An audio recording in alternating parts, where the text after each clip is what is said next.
நம்பிக்கை நம்பிக்கை நம்பிக்கை நம்பிக்கை இல்லாமல் நாளை இல்லை. அம்மா நீங்க எங்கேயோ போறீங்கம்மா. இல்ல ஆறுமுகம், சுவாமி லில்லியானந்தா கைப்பட்டா மண்ணெல்லாம் பொன்னா மாறிடுன்னு புருஷோத்தம சொன்னான்ல. ஆனா இப்போ பொண்ணெல்லாம் மண்ணா மாறிடுச்சு.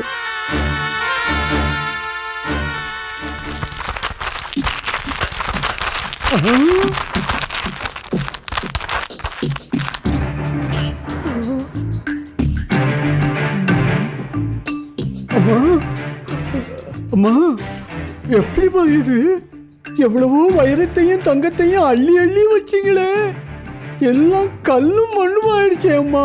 அம்மா எங்களை மன்னிச்சிருங்கம்மா, எல்லாரும் அவங்கள பவர்ஃபுல் சாமியார்னு சொன்னாங்க.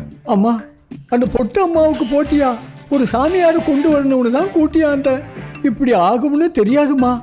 ஏம்மா அந்த போலீஸ் சாமியார் கோஷ்டி மேல போலீஸ்ல ஒரு கம்ப்ளைண்ட் கொடுத்து வச்சிடலாம். அவங்க தப்பிக்கிறதுக்குள்ள எப்படியாவது பிடிச்சிடலாமா. அம்மா என்னம்மா இது? அந்த போலீஸ் சாமியார் கோஷ்டிங்க நகைகளெல்லாம் அடிச்சுக்கிட்டு போயிட்டாங்களே, நீங்க பாட்டுக்கு சிரிச்சுக்கிட்டே இருக்கீங்க. ஆறுமுகம், அம்மா நான் முக்காலும் உணர்ந்தவன். நீ அவங்கள கூட்டிட்டு வரும்போதே அவங்க போலீஸ் சாமியார் தான்னு நான் நல்லா தெரிஞ்சுக்கிட்டேன். போலீஸ் சாமியார் கிட்ட இருந்து அந்த கடவுளே நினைச்சாலும் நம்மளை காப்பாற்ற முடியாது. 70 வயசு சாமியார் ஒருத்தன் 20 வயசு பொண்ணை கடத்திட்டு வந்ததை நீ பேப்பர்ல படிக்கலையா? அப்படின்னா போலீஸ் சாமியார்னு தெரிஞ்சிருந்தோம் நீங்க எப்படிமா ஒரிஜினல் நகைகளை வச்சீங்க? நான் வச்சது உண்மையான தங்கமோ வைரமோ இல்லை. அவங்க எப்படி போலியோ அதே மாதிரி அந்த நகைகளும் போலிதான். அம்மா நீங்க ஒரு தீர்க்கதரிசிமா. உங்க அறிவும் ஞானமும் யாருக்கும் வராதுமா. அதனாலதான் இத்தனை நாள நான் ஜெயிச்சிட்டு இருக்கேன். பாவம், இந்நேரம் அவங்க எங்க அடி வாங்கிட்டு இருக்காங்களோ தெரியல. ஆறுமுகம், அம்மா இந்த சிந்தாமணியை ஏமாத்துனா எல்லாருக்கும் இதே கதிதான். புரியுதா?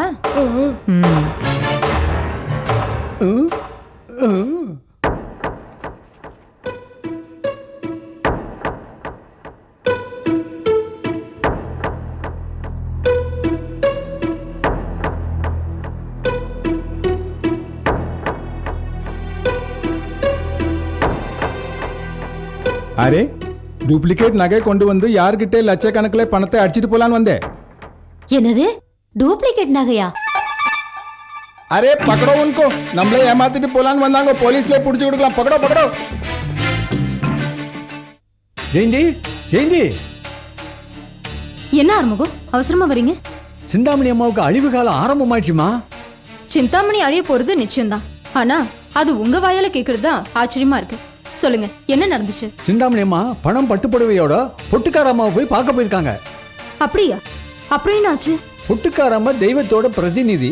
அவங்க எல்லாருக்குமே நல்லதுதான் செய்யறாங்க. சிந்தாமணி அம்மா இருக்காங்களே, அவங்க நேர்மாறான குணம் உள்ளவங்க. பொட்டுக்கார அம்மா சிந்தாமணி அம்மா போய் பார்ப்பாங்களா? ஏன் பொட்டுக்கார அம்மா அவங்கள பார்க்கலையா? பார்த்தாங்க, ஆனா அவங்க மதிக்கல. சிந்தாமணி அம்மா அவங்கள விலை கொடுத்து வாங்க பார்த்தாங்க, அது செல்லுபடி ஆகல. ஏமா தெய்வ சக்தி உள்ளவங்களை போய் விலை கொடுத்து வாங்க முடியுமாமா? பணத்தால எல்லாத்தையும் சாதிக்க முடியாதுன்னு சிந்தாமணிக்கு இன்னும் புரியல ஆறுமுகம். அம்மாடி, பொட்டுக்காரம்மா சிந்தாமணி அம்மா மதிக்கலன்னதும் சிந்தாமணி அம்மா அடிப்பட்ட பாம்பு மாதிரி ஆயிட்டாங்கம்மா. அதுதானே அவங்க குணமே. அது மட்டும் இல்லம்மா, பொட்டுக்காரம்மாவை எப்படியாவது அழிக்கணும்னு அவங்களுக்கு போட்டியா இன்னொரு பொம்பளை சாமியார ஏற்பாடு பண்ணாங்கம்மா. ஐயோ, யார் அது? அட, அது ஒரு மோசடி பொம்பளைமா. தன்னை ஒரு பெரிய மந்திரவாதின்னு சொல்லி ஊரே ஏமாத்திட்டு இருக்கு. சிந்தாமணி அம்மாவுக்கு சொர்ண தோஷம் இருக்குன்னு சொல்லி ஒரு பூஜையை போட்டு சிந்தாமணி அம்மா கிட்ட இருக்கிற நகைகள் எல்லாம் சுருட்டிட்டு போலாம்னு பார்த்துருக்கு. அப்போ சிந்தாமணியோட நகையெல்லாம்? அதுதான் இல்ல. சிந்தாமணி அம்மாவை யாராவது ஏமாற்ற முடியுமோ? பூஜையில ஒரிஜினல் நகைக்கு பதிலா போலி நகையை வச்சாங்க. அதை திருட்டிட்டு போன அந்த கும்பல் விற்கிறதுக்காக நேரா மார்வாடி கடைக்கு போனாங்க. மார்வாடி உண்மையை தெரிஞ்சுக்கிட்டான், பொழந்து கட்டிட்டான். மோசம் பண்றவங்களுக்கு இப்படிதான் ஆறுமுகம் தண்டனை கிடைக்கும். ஆனா சிந்தாமணி எவ்வளவு புத்திசாலியா இருந்தாலும் பொட்டுக்கார அம்மாவை அழிக்கணுங்கிறதுக்காக அவங்க எடுத்துக்கிற முயற்சிகள் ரொம்ப தப்பு.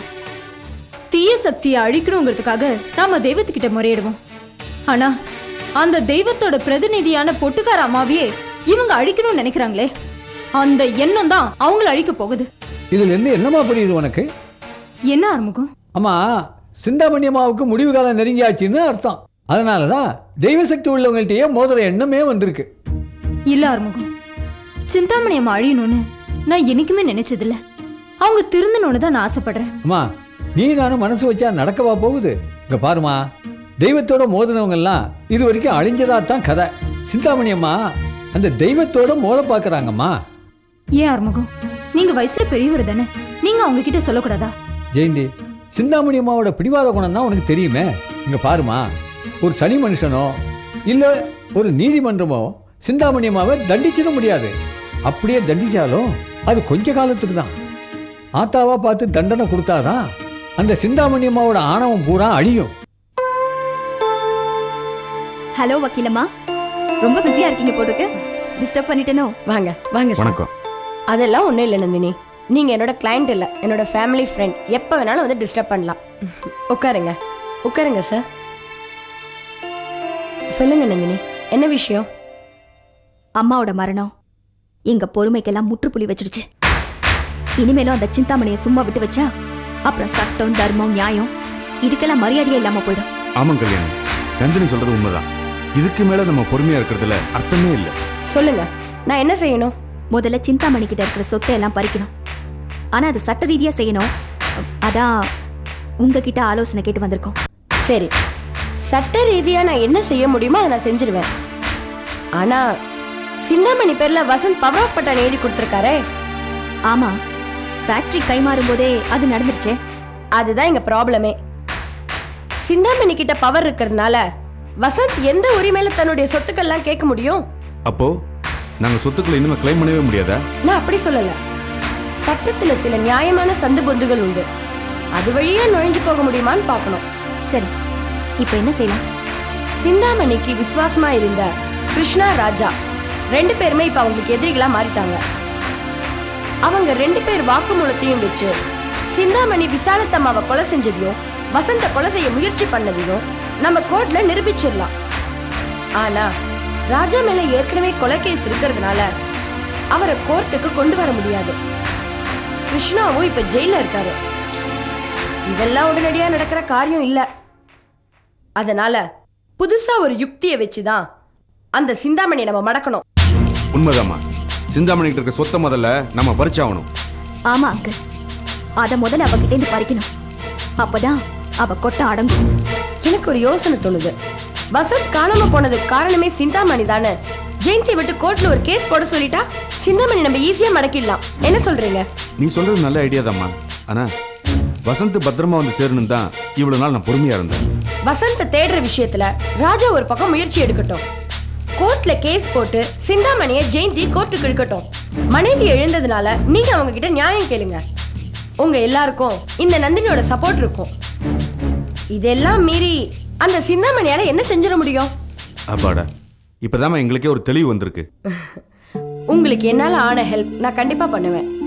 நீங்க கொஞ்சம் என்னோட இருந்து சொத்து விவரங்களை பத்தி கொஞ்சம் பேசணும். சரிம்மா. நந்தினி, நீங்க ஜெயந்தியை பார்த்து கொஞ்சம் பேசிட்டு வாங்க. சரி, ரொம்ப தேங்க்ஸ் கல்யாணி, நல்ல யோசனை சொல்லியிருக்கீங்க. அங்கிள், நான் போய் ஜெயந்தியை பார்த்து பேசிட்டு போயிட்டு வந்து வாம்மா. வரேன் கல்யாணி. ஓகே, உட்காருங்க சார். ஜெயந்தி, வாங்க நந்தினி. மாமா எப்படி இருக்காரு? மாமா நல்லா இருக்காரு. நானும் அங்கிளும் இப்பதான் சொத்து விஷயமா வக்கீல் கல்யாணியை பார்த்து பேசணும். அது சம்பந்தமா தான் சில ஏற்பாடுகளை செய்ய அங்கிள் இங்க பேசிட்டு இருக்காரு.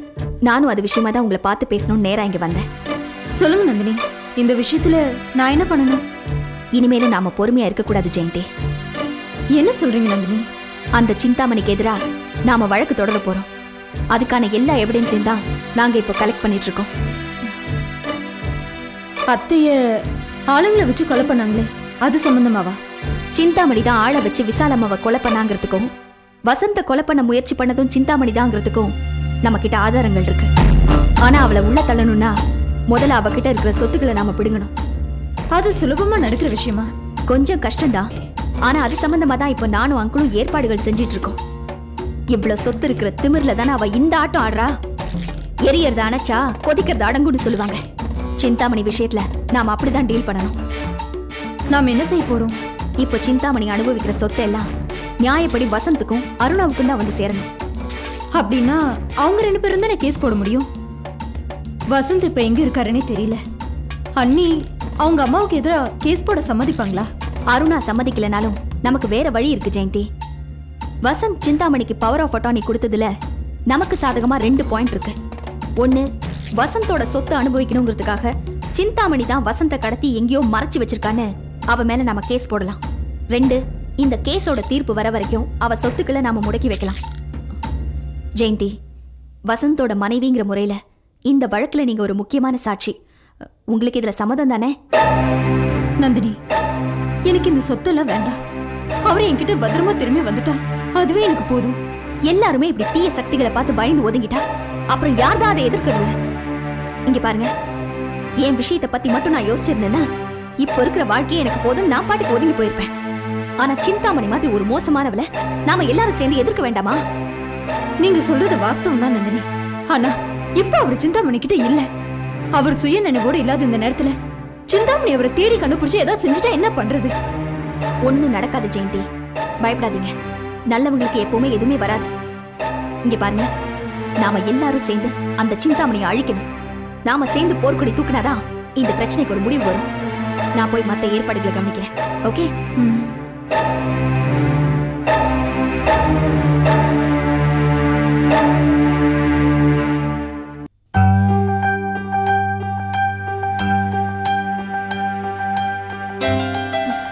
வாங்க நீ வாண்ணா. எப்படி இருக்கீங்க? நான் நல்லா இருக்கேன். உங்க 2 பேரையும் இப்படி சேர்ந்து பார்க்கும்போது எனக்கு எவ்வளவு சந்தோஷமா இருக்கு தெரியுமா? நானே உங்களை பார்க்க வரணும்னு இருந்தேன் அண்ணி. நந்தினி வந்திருந்தாங்க. தெரியும் அண்ணி. வக்கீல் கல்யாணிய எங்க அப்பாவும் நந்தினியும் போய் பார்த்ததும் சொத்து விஷயமா எங்க அம்மா மேல நடவடிக்கை எடுக்க போறதும் எனக்கு தெரியும் அண்ணி. அதுல உங்களுக்கு வருத்தம் இருக்கா அண்ணி? கொஞ்சம் கூட இல்ல. இப்ப நான் பொதுவா தான் பாக்குறேன். இத்தனை நாள் எங்க அம்மா பேச்சை கேட்டு நான் ஆடிட்டேன். ஆனா இப்ப நான் தெளிவாயிட்டேன். நியாயமா இந்த சொத்தெல்லாம் வசந்தண்ணனுக்கு தான் போய் சேரணும். அண்ணி, மாமாவும் நந்தினியும் கேஸ் போடணும்னு நினைக்கிறது உங்க அம்மாவுக்கு எதிராக தானே தவிர நிச்சயமா உங்களுக்கு எதிரா இல்ல. ஒருவேளை நாம இந்த கேஸ்ல ஜெயிச்சிட்டாலும் சொத்துல சம பங்கு நிச்சயமா உங்களுக்கும் இருக்கு. அதுல எந்த மாற்றமும் இல்ல. இதை நான் மாமா கிட்ட கூட சொல்லிட்டேன். அண்ணி, ஒரு பொண்ணுக்கு பெரிய சொத்து அவ புருஷன்தான். இந்த உண்மைய நான் லேட்டா தான் புரிஞ்சுக்கிட்டேன். என் புருஷனே எனக்கு கிடைச்சிட்டாரு. அது போதும் அண்ணி. எனக்கு வேற எதுவுமே வேண்டாம். என் புருஷன் என்ன சம்பாதிச்சுட்டு வராரோ அதுல நான் குடும்பம் நடத்துவேன். ஜெயந்தி, அருணாவோட சொத்தை நம்பி நான் அவளை கல்யாணம் பண்ணிக்கலாமா? என்ன நம்பி தான் கல்யாணம் பண்ணிக்கிட்டேன். என் மேல எனக்கு நம்பிக்கை இருக்கு. அண்ணா, முறைப்படியும் சட்டப்படியும் நியாயப்படியும் அன்னிக்கும் இந்த சொத்துல சம பங்கு இருக்கு. பணம் தான் எல்லான்னு சிந்தாமணி நினைச்சிட்டு இருக்காங்க. ஆனா இந்த உலகத்துல பணம் மட்டுமே வாழ்க்கை இல்லைன்னு அவங்களுக்கு புரிய வைக்கணும். அதுக்காக தான் இந்த நடவடிக்கை எல்லாம். ஒரு வகையில அவங்க கிட்ட அந்த சொத்துக்களை பறிக்கிறதா நல்லதுன்னு எனக்கு தோணுது அண்ணி. அதுவே அவங்க உயிருக்கு பாதுகாப்பாகவும் அமையும். எங்க அம்மா எல்லாரையும் நம்பிடுறாங்க. சாமியாருங்க, சமூக விரோதிங்க, யார் யாரோ எங்க வீட்டுக்கு வராங்க. அவங்கள யாராவது சொத்துக்கு ஆசைப்பட்டு எங்க அம்மாவை ஏதாவது பண்ணிடுவாங்களோன்னு பயமா இருக்கு. அதனால அவங்க கிட்ட இருந்து சொத்துக்களை பறிக்கிறது தான் நல்லது. பயப்படாதீங்க அண்ணி, எல்லாம் நல்லபடியா நடக்கும்.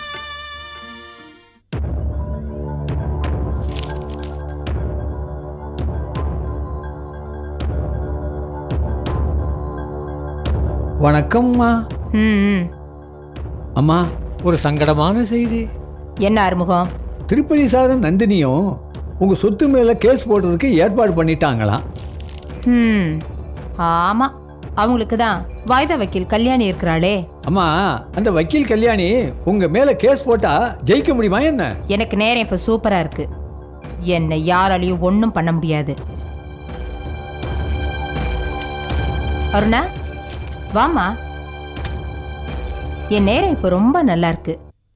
நீயே என்னை தேடி வருவன்னு எனக்கு நல்லா தெரியும். நீ மட்டும் என் கூட இருந்தா இந்த உலகத்தையே நான் ஜெயிச்சிருவேன்.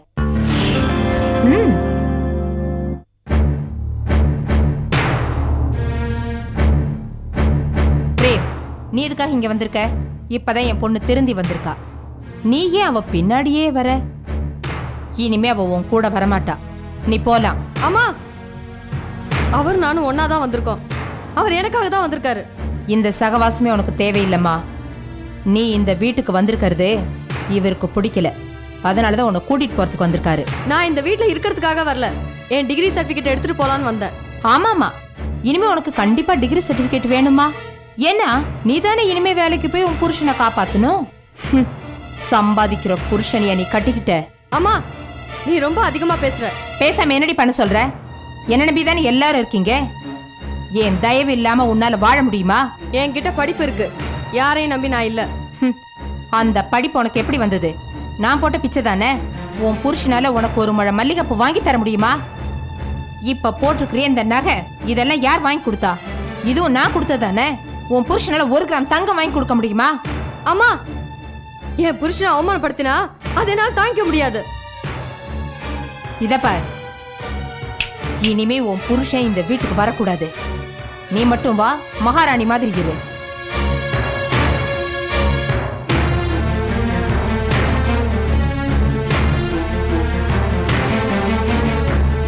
என்ன பிரேம், ஏன் இன்னும் இங்கே நிக்கிற? என் பொண்ணு என் பேச்சை கேட்டு மாடிக்கு போயிட்டா. நீ கிளம்பு.